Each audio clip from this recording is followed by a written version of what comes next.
Kasih karunia dan damai sejahtera dari Allah Bapa kita dan dari anaknya Tuhan Yesus Kristus menyertai kamu sekalian. Amin. Shalom saudara-saudari sahabatku yang terkasih di dalam nama Tuhan Yesus. Firman Tuhan yang hadir menyapa kita hari ini, hari Rabu tanggal 7 Mei 2025, tertulis di dalam 2 Korintus pasal 11 ayat 3. Mari sahabatku, kita simak dan renungkan firman Tuhan yang menjadi kekuatan dan inspirasi untuk menjalani hari ini. Demikian. Tetapi aku takut kalau pikiran kamu disesatkan dari kesetiaan kamu yang sejati kepada Kristus, sama seperti Hawa diperdayakan oleh ular itu dengan kelicikannya. Alai biar dorohaku sotung diago maun pikiran muna manadikon bulus ni roha maradopon Kristus sumantu napi na oto-oto niulohi si Hawa marhite-hite akal nai. Demikian firman Tuhan. Sahabat renungan harian, saudara-saudariku yang dikasihi Tuhan Allah, saat ini keteguhan iman kita diuji bukan hanya lewat keadaan hidup kita, seperti kekayaan atau kemiskinan, keadaan sakit atau sehat, kebahagiaan atau penderitaan, dan dinamika-dinamika hidup yang berlangsung dalam kehidupan kita.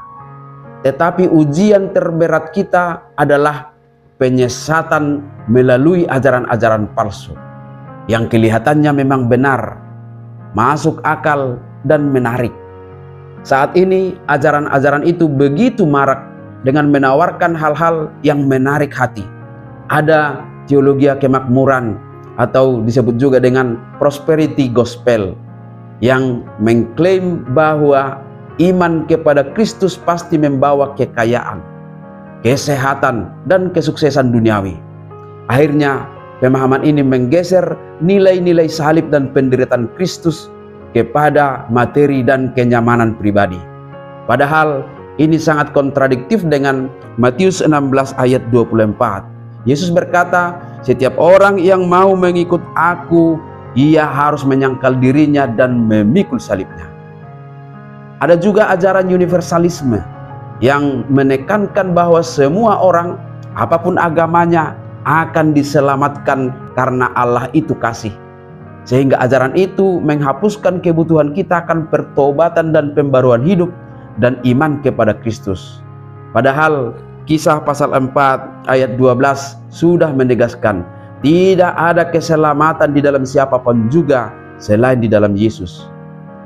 Ada juga ajaran gnostisisme modern yang menganggap bahwa keselamatan datang dari pengetahuan spiritual atau pengalaman mistik tertentu, sehingga mengaburkan peran Injil.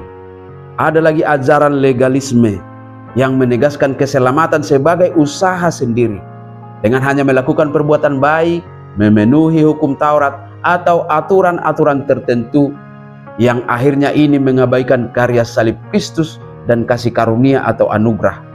Dan banyak lagi yang lain yang terdengar sangat indah dan manis, sehingga sangat menarik hati.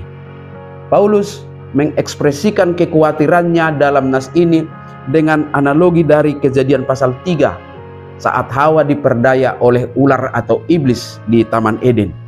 Hawa sangat memahami secara intelektual aturan Tuhan dengan berkata, buah pohon-pohonan dalam taman ini boleh kami makan. Tetapi tentang buah pohon yang ada di tengah-tengah taman, Allah berfirman, jangan kamu makan ataupun raba buah itu, nanti kamu mati. Tetapi justru pengetahuannya itulah yang dipakai si ular memperdayanya dengan berkata, sekali-kali kamu tidak akan mati. Akhirnya dia jatuh ke dalam dosa.